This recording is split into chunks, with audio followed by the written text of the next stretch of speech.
Okay, so here we go. Yeah. Me, law. You see what I got to deal with?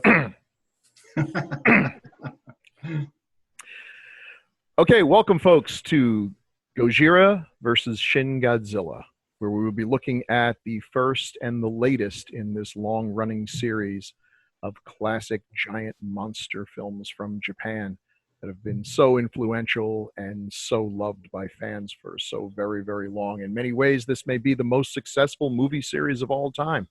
I'd make that argument. Others may disagree, but they're wrong. We have a great panel of absolute fanatics on the subject, and this is me talking here. I'm Bill Mulligan, high school teacher, local filmmaker, longtime Godzilla fanatic. Would you all introduce yourselves? Jason?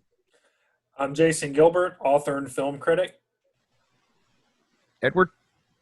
I'm Ed McKeown, author and editor with Copper Dog Publishing, Black Belt, and sort of general Godzilla fan.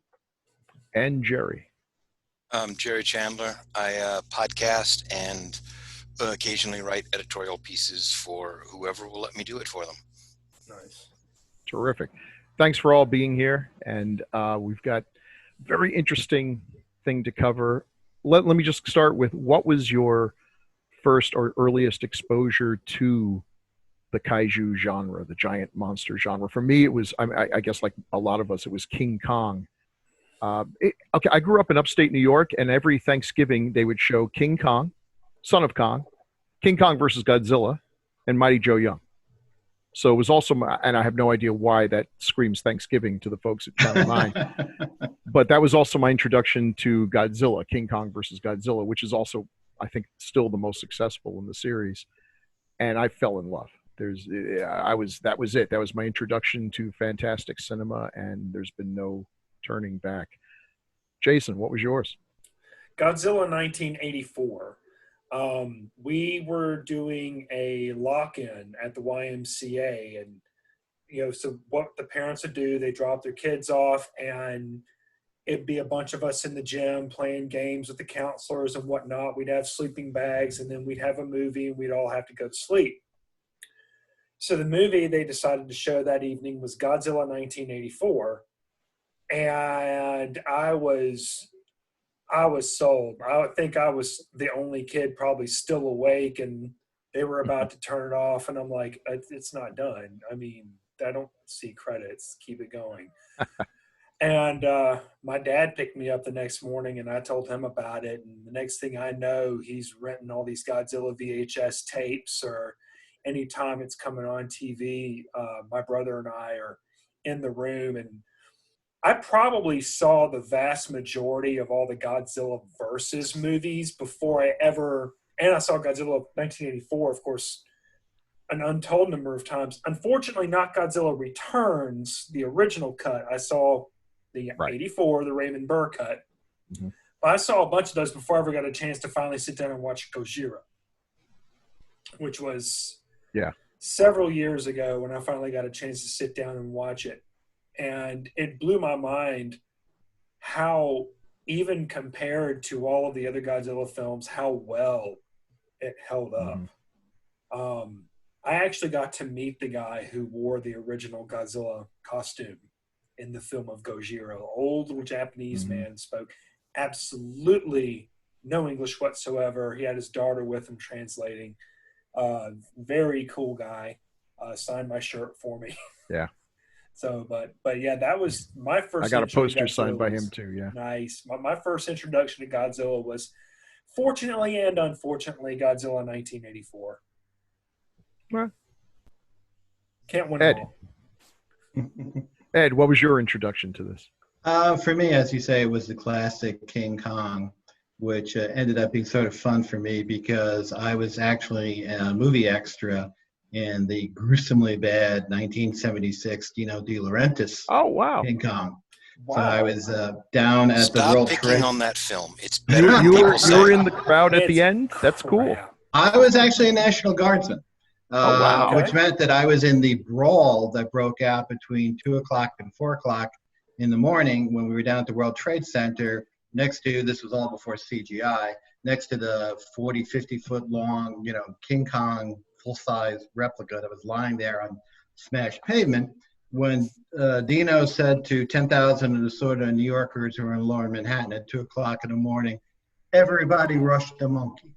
And complete pandemonium, a riot broke out, because we were a mixture of Screen Actors Guild, ROTC students, real cops, real National Guardsmen, and it turned into a brawl for about 2 hours until we were able to restore order. You look too young to have been legitimate National Guardsman in 1970. You said, I was an extra in that movie. I'm thinking, what was he, one of the kids in the background or something? Right, yeah. I mean, I like to think that I'm well preserved, kind of like Godzilla himself. Yeah, this is true. My introduction to Japanese kaiju would have been Rodan, which particularly in the early part of it with the miners was one of the scariest gosh darn movies that you absolutely. One of the greatest bait and switches ever. Mm-hmm. Yeah. Yes. Jerry, what was yours? Yeah, the first I'd love to say I can tell you the exact one, but I couldn't. I was born in 70. My father was still in the Navy. At that point, it was his last few years in the Navy. He was stationed in Virginia Beach. We lived in Virginia Beach. And, there was probably several UHF channels. I just have vague memories of anything from Valley of Gwangi to King Kong to the Beast from 20,000 Fathoms. And, of course, there's some Godzilla in there, and there's like a few others, Gargantuans and Rodan. I just know Mantis. Deadly Mantis, them. I was a huge fan of the giant bug movies. Yeah. I still am a huge fan of the giant bug movies.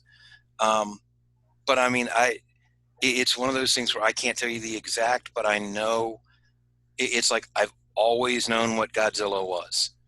I remember being extremely young and playing Godzilla, walking around stomping things flat. Those little plastic figures, you get like 50 of those little plastic figures in a box, or a bag.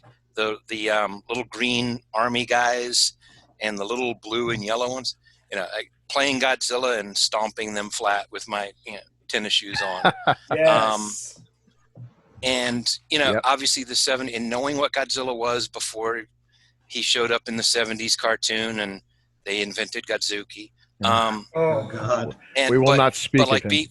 And I also remember being excited. One of the things I was hugely excited about was I can get Godzilla and Rodan as Shogun warriors. So was. I know I've always known what Godzilla was. That's great. So we all fell under the spell pretty quickly. I can't believe there's anyone out there who really needs this, but just to summarize, the original Gojira, which if you can find it is a great movie. I mean, I love the Godzilla that we got to see. I thought they did a good job with Raymond Burr and all, but the original Gojira, a very somber, melancholy, scary monster movie. And it's basically post-war Japan, and not very long post-war. A prehistoric creature comes from the sea, attacks Japan. The military does their best. It's woefully inadequate. And the creature is only destroyed at the end by the sacrifice of a scientist who has come up with a secret ultimate weapon that destroys this radioactive metaphor for the atomic bomb, but he sacrifices his life to do it. Would anyone like to take a crack at summarizing Shin Godzilla? So Shin Godzilla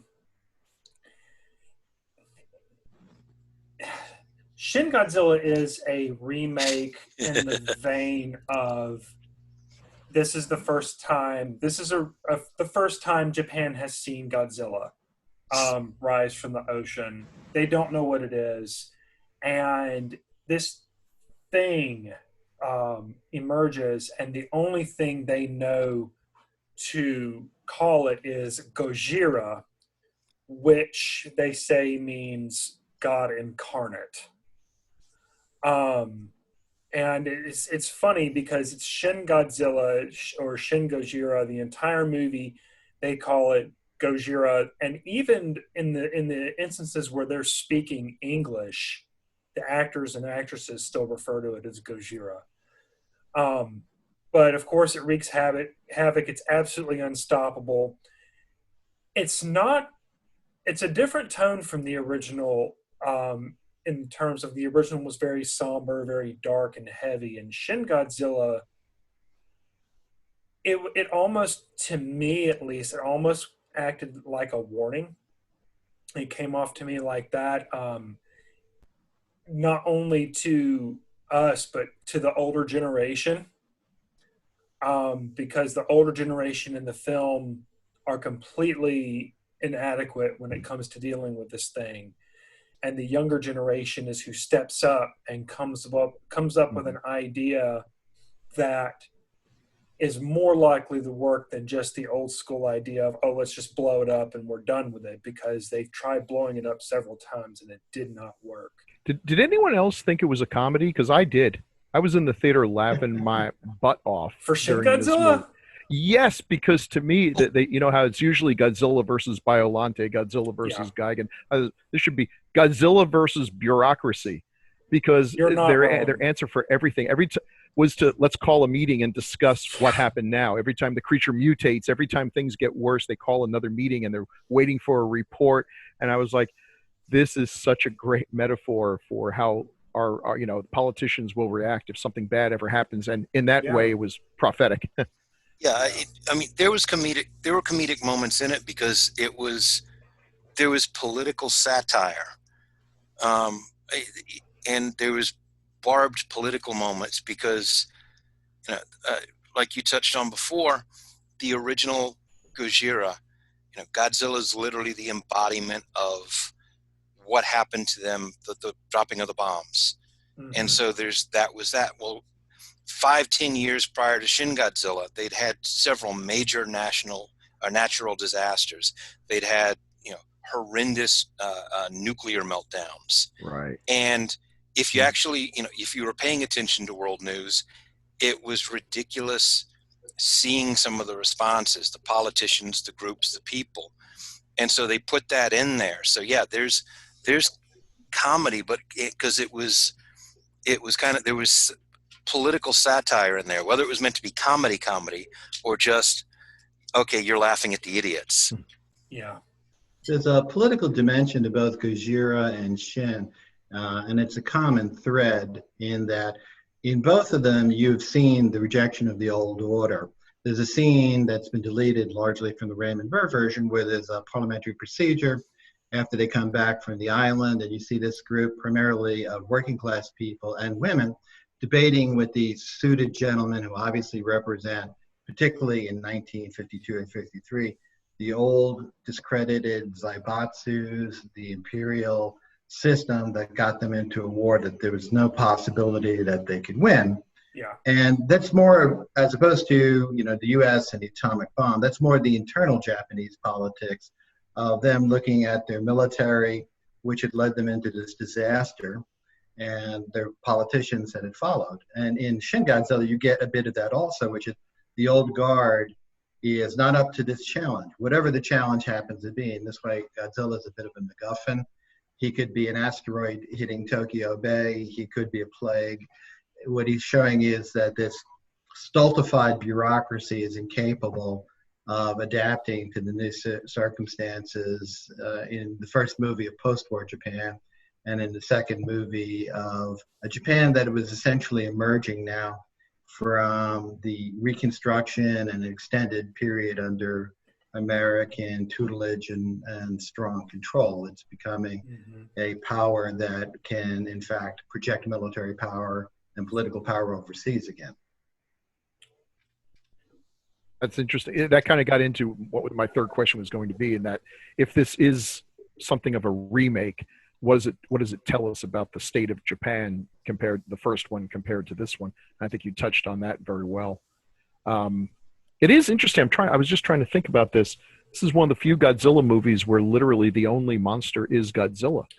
And that's, as near as I can tell, that's only true of Gojira, Godzilla 1984, and this one. Is that correct? Yeah. And to kind of Godzilla 2000 he fought something, so never mind. 2000 or Millennium. But to touch back on what you were saying about what Shin Godzilla says about the state Japan is currently in, if you look at how much worse Shin Godzilla as a force really was than the original Godzilla. He was much larger. He was much more terrifying looking in his final form.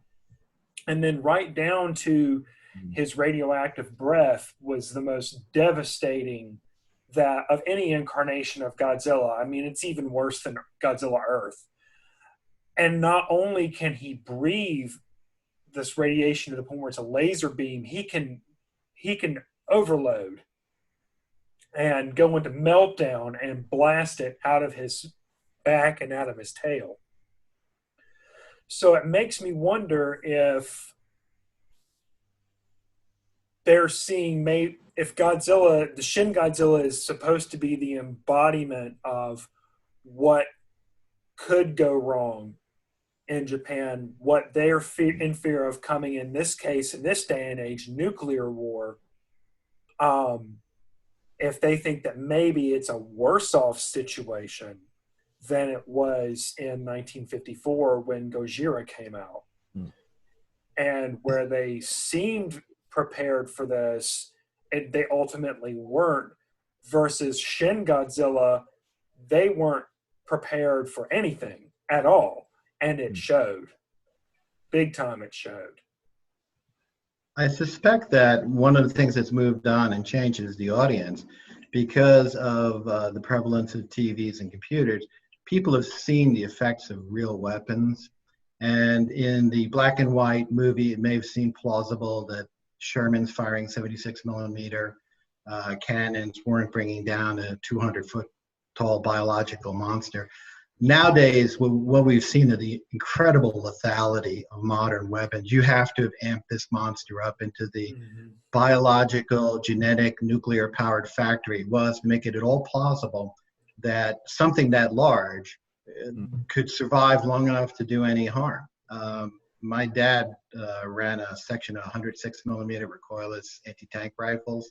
And sometimes watching Godzilla movies on a Sunday morning with him was a bit of a grind, because it's like, you would look at it and go, Eddie, if it was made of solid steel, the guns would still tear it apart. Sure. And that is the problem nowadays that movies have to address. Otherwise, you end up with the American Godzilla, where once the airplanes get a hold of them, it's all over, and that is what would actually happen. Right. Or the remake of King Kong, where the helicopters bring them down, because we know they will. They would do that, and either EMPs or some other super Wolverine healing power. Something's got to be put in there to explain that. Right. You're right. The audience has changed quite a bit, and it can't be a simple biological animal, because we've watched men with rifles knock down elephants. Yeah. And in the same vein of it, though, you really didn't see the full might of modern weaponry used against Godzilla. Not until they started bringing in stealth bombers, and even then they were using their machine guns. Well, because they thought they could hurt this organic thing, and causing more damage to the city than the monster. Right. Well, that was the thing I was about to say. We didn't. That's one of the things with Shin Godzilla, and that's one of the things with some of the 2014 Godzilla, where they kind of sidestep, okay, how much damage can we do to the monster in the early going? Because, well, what are you going to do? Nuke Shin Godzilla? You're going to nuke the city. It's like, okay, how are we going to stop the monster without making it a pointless victory? So they were kind of they were a city no one likes. Yeah. Yeah. Do you Listen think to Washington D.C. Yes. They got back to something.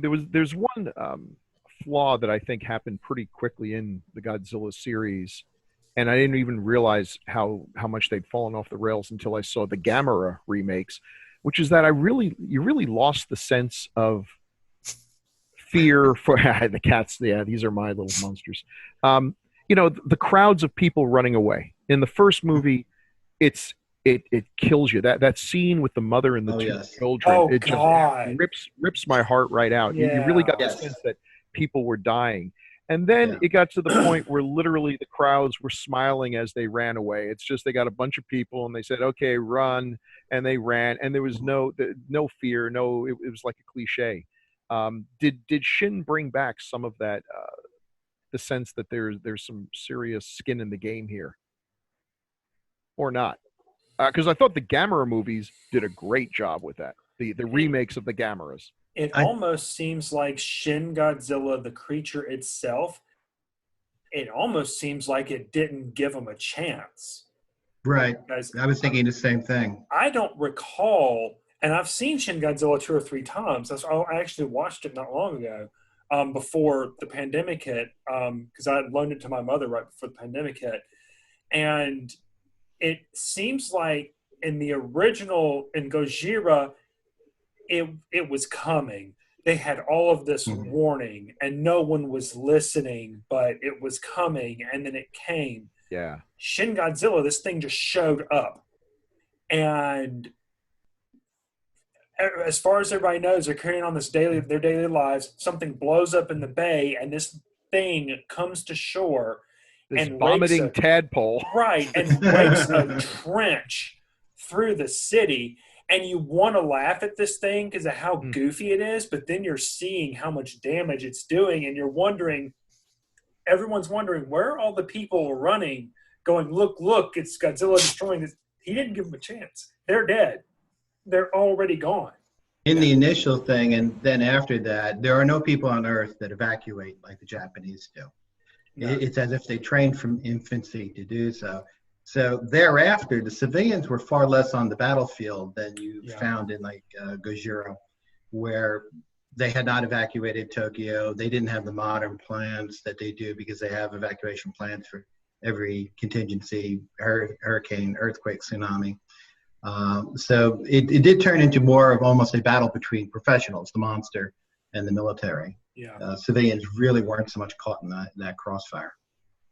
It's a good thing that Godzilla has not attacked America, because clearly we've learned that there'd be a significant number of people who would refuse to evacuate because, by golly, it's their right to get stomped by a giant lizard. Okay, oh my God, but so on the flip side, drop a massive city-destroying bomb on New York City and Washington, D.C. That's a start. And then get back with me in 50 years. And I think, Ed, you touched on a really good point there, is where Gojira is the embodiment of the atomic bomb. And the reaction that the people of Tokyo had to all the warnings, hey, there's something wrong, this thing is coming, and no one really took it all that seriously. And then it happened, versus World War II, they dropped a bomb on Hiroshima and Nagasaki. Nowadays, someone farts in the wrong direction. They've got a complete evacuation plan. It's efficient, and the city is empty. So one thing you can really give Shin Godzilla is it does pay close attention to very real history and very real trauma that the country is feeling even today from that experience. Jerry, what did you think when you first saw the initial form? Were you a little worried that this movie was going to be goofy? Because people laughed out loud when they saw it. Yeah. You mean when I actually watching the film, or when we were first seeing images of it? Either one. Because when we were first seeing images of it, I'm like, oh, that's obviously the creature Godzilla's fighting in this movie that's coming up. Because it didn't look like Godzilla. You got this weird, googly-eyed, long-necked thing. And it's like, okay, it doesn't look like that much of a threat. But then I started hearing the things about, oh, no, that's Godzilla. And I'm like, what? And I wasn't worried that it was going to be, like, goofy, stupid. I was a little apprehensive because I had no idea what these people were doing. You know, it's like, you see this absolutely bizarre thing, and it's like, this is Godzilla. And then you see another picture, and it's like, oh, this is Godzilla. And then you see another picture, and it's like, oh, this is Godzilla. And it's like, what are they doing? These are all what? And I just... the real Godzilla, please stand up. Yeah, and I wasn't sure, you know, I didn't think it was going to be goofy, stupid, like comedy. I wasn't sure what they were doing. So I just kind of like crossed my fingers and was like, you know, hopefully it's good when I see it. Yeah. And I think I'm glad you said that, because you touched on an awesome point there.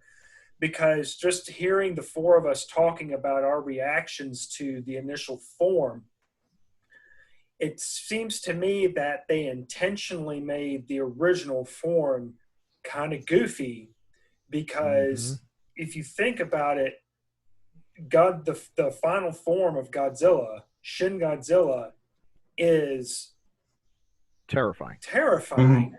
That's the worst. And it's not even his final form. No. And then it's demonic. It's like it's Cthulhu. We're crossing into Lovecraftian territory. And I think you're absolutely right. They lulled us into a false security. This poor thing galloping down the street, coughing up hairballs, and you're like, okay. Yeah. And then by the time you get to the last one, and then of course we should talk about the ending, because boy, that ending left me with a lot of questions. Where do they go from there? And thank God they stopped it just at that point, because I think what we're going to have is a bunch of 6 foot, very high speed Godzillas running over the planet and getting smarter by the minute.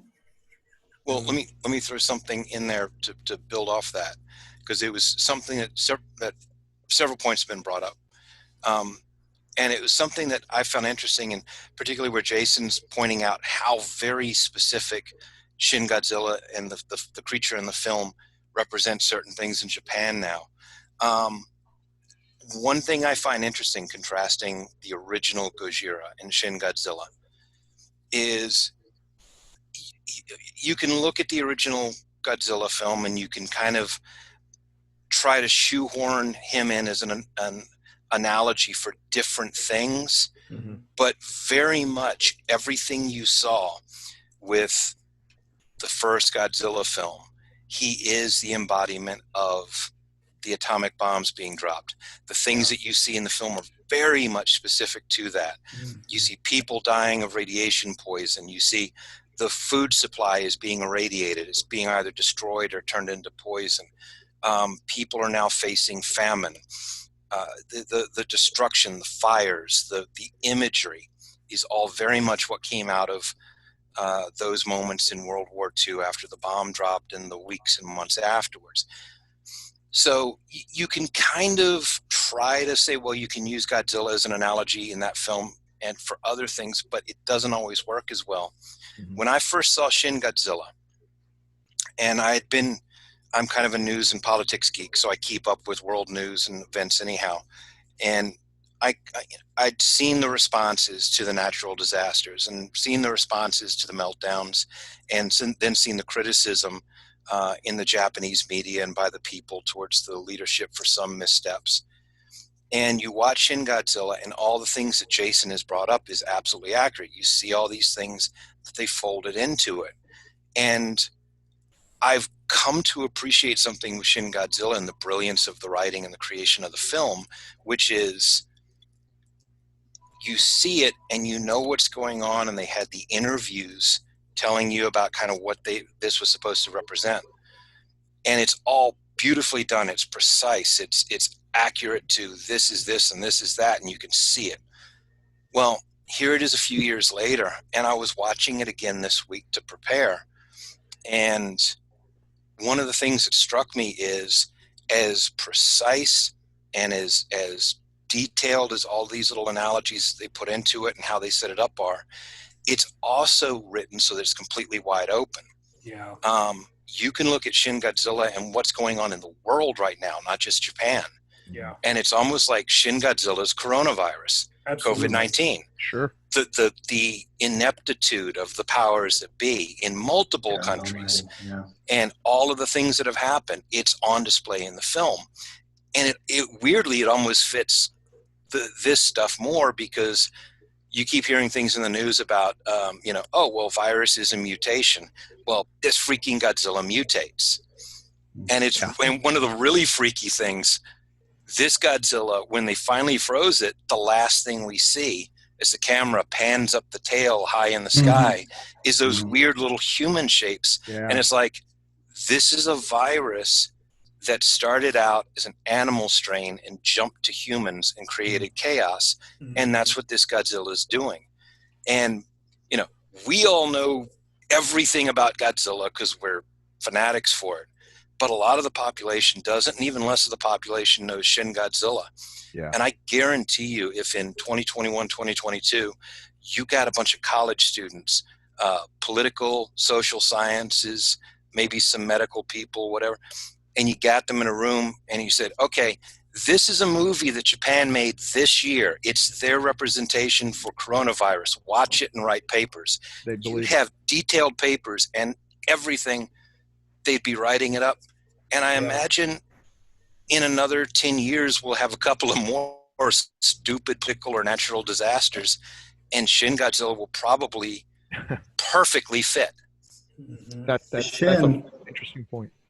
Because Shin does something that I don't recall seeing in any other kaiju or disaster movie. It shows the effects of it as an event in an actual nation and its interrelations with other nations.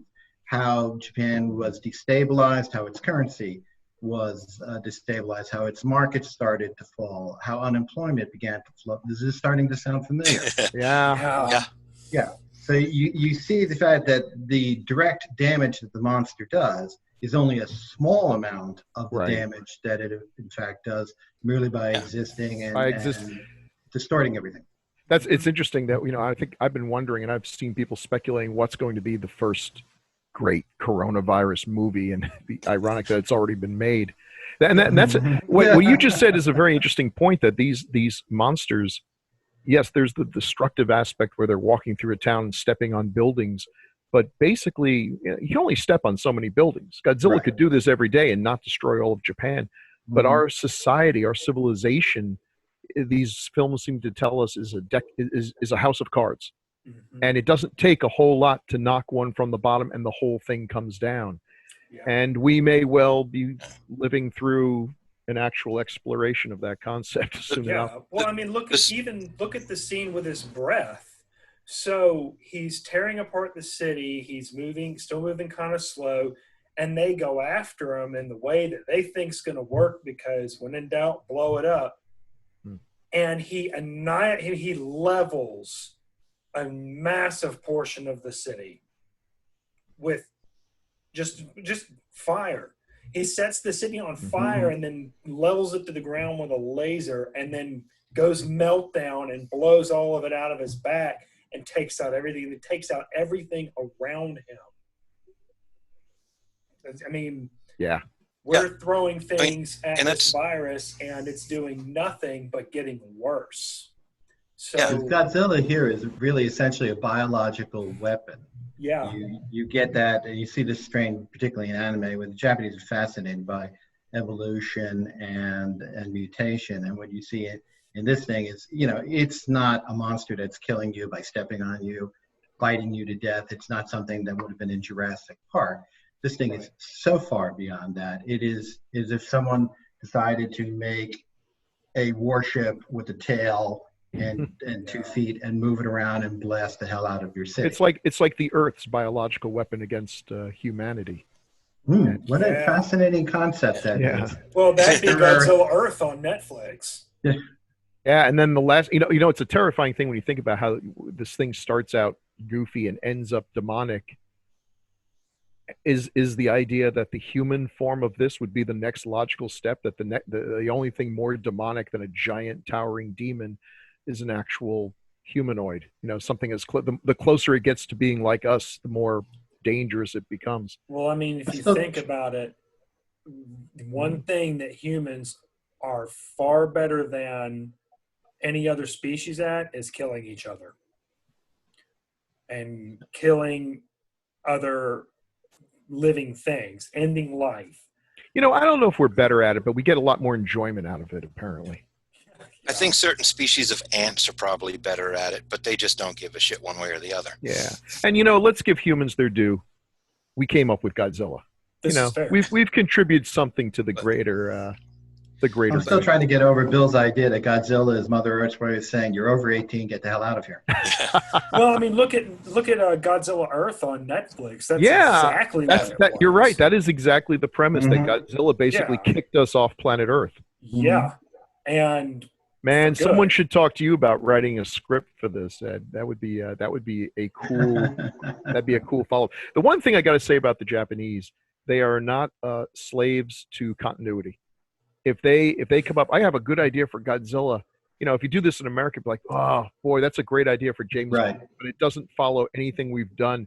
They could not care less. We're going to pretend that every other Godzilla movie never happened, except maybe this one in the middle. Okay. Whereas the Marvel and DC people are ready to have duels over what is or isn't canon. Yeah. Right. In fact, I think the only true Godzilla sequel out of Japan was Godzilla Returns. Right. Yeah.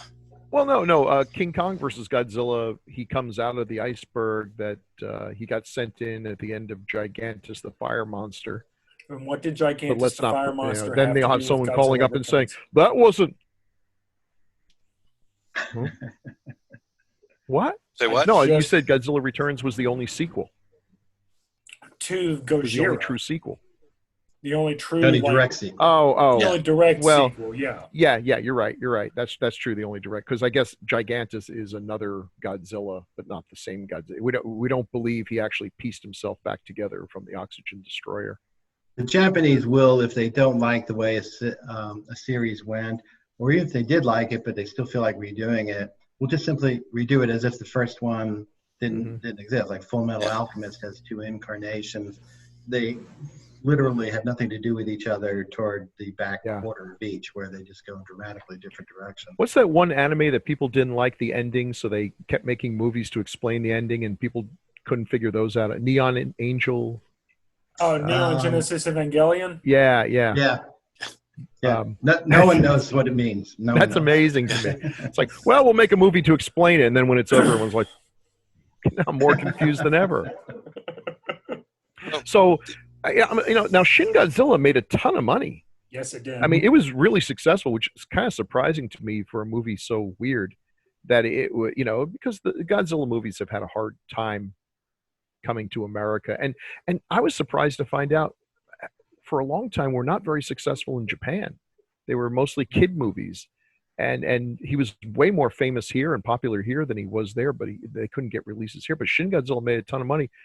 Why did they not make an immediate sequel, or is it because of the deal that they have with the American Godzilla series? I think it's the deal they have with the American Godzilla series, but we just got... So Shin Godzilla is not the latest Godzilla movie. The latest Godzilla movie is King of the Monsters.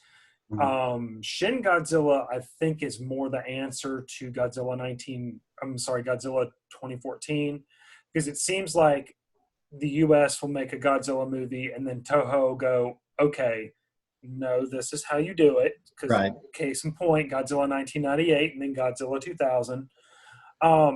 So we were supposed to have King Kong versus Godzilla this year.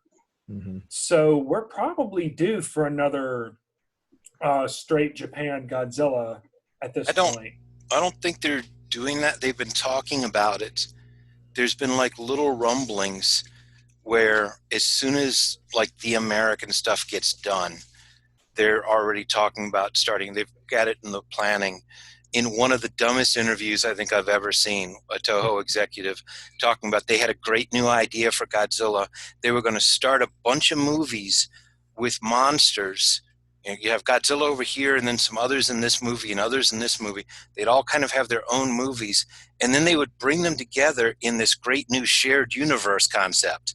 And I'm sitting there thinking to myself, that's the Godzilla movies I grew up on in the 70s. How is this new? I saw Destroy All Monsters as well, dude. Oh, yeah. It's like, or even just, there's Mothra, there's, Rodan, there's what.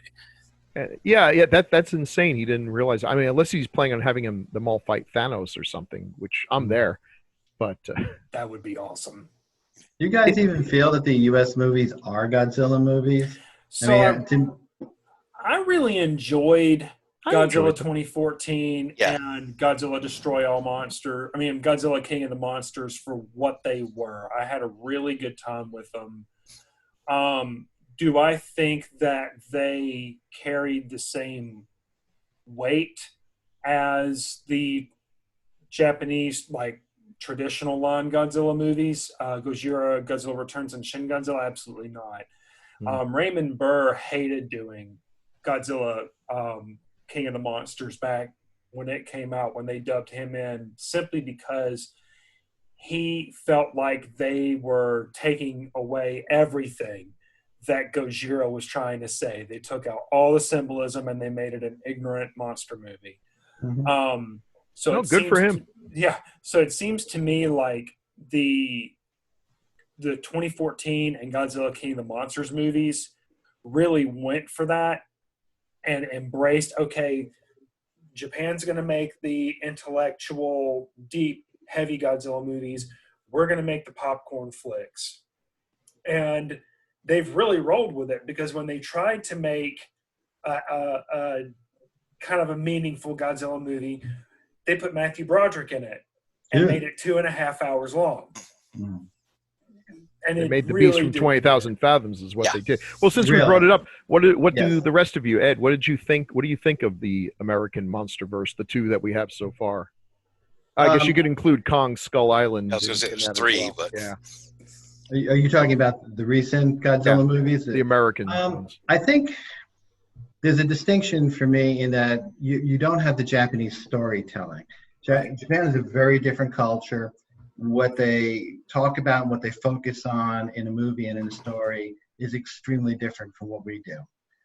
In a lot of respects, to me, the American movies are about sometimes disillusioned American servicemen who no longer believe in their organizations. They only believe in their immediate comrades and so forth, particularly, I think, the first Godzilla movie. So I don't think you get that flavor of Japan out of them. To me, they seem less probable, certainly way less probable than Shin Godzilla, because they really present as large biological animals. And at some point I was wondering, does the U.S. Navy have something larger than a .50 caliber? I fell into, I don't think any of these things would have lasted seconds if somebody brought down 155 millimeter howitzers on their heads. Whereas with Shin Godzilla, rather like the original Beast from 20,000 Fathoms, there was a logical and plausible reason why you couldn't mass firepower and, find, fix, and finish the way you would if it was just, like a large bear or something like that. In Beast, the thing was essentially a biological holocaust of germs that they blasted it apart. Right. When they even wounded it with a 20 millimeter, and that's all it took. One shot and the thing was in serious trouble. But so was everybody in the area around it from its blood and the airborne pathogens that came out. Which is a great premise. If you an ancient creature coming in, and they did it, I thought, an excellent job in what I think is an underrated kaiju movie, Cloverfield. I love the hell out of Cloverfield. Not everybody responded well to it, but what do you think, Jerry? The mites. I love the mites. The mites, of course. These things would have their own ecosystem living on. Yeah. So big. I thought the '98 American film was The Beast of 20,000 Fathoms. I've said that for years. So long as I think of it that way, I can watch it. It's not Godzilla at all. 2014, I liked. It wasn't the original Godzilla. It wasn't, as dark. It was about on par with maybe the 90s era Godzilla films out of Japan. They tried to kind of look at a few things. They didn't do it well.